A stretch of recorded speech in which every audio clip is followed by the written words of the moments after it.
We've heard Brissett likely will not get snaps in that game Sunday. We've heard he won't.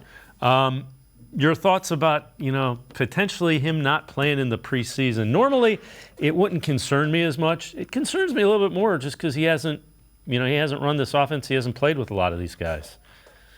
Yeah, I don't think it bothers me. I think that, I personally believe they shouldn't play preseason games. I think they're a waste of time. Do it in practice where it's controlled. You lose guys, all that stuff. So I am personally not a fan of the preseason to begin with. But they're going to play him in the third game. I think that's plenty of tune-up. He's played in this league for a long time. He's seen a lot of defenses. He's run a lot of offenses. I think he's gonna be just fine. We're not talking about a second-year player. We're not talking about a third-year player even.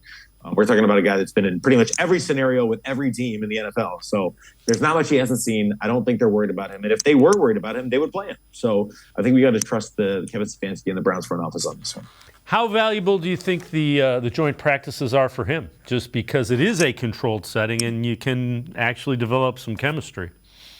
Well, that goes with the skill set, guys. I mean, if Jacoby Brissett's out there not giving his receivers a chance against, some really good defensive players for the Philadelphia Eagles, then that's not a good look. Or if Jacoby Brissett's throwing interceptions all over the place, or if he's getting sacked all the time, it's a good bar for him to kind of set. If he's out there performing well, then that's exactly what you want to see. So I think it's important for him, absolutely, to go out there and compete well. I think it's kind of a look ahead as we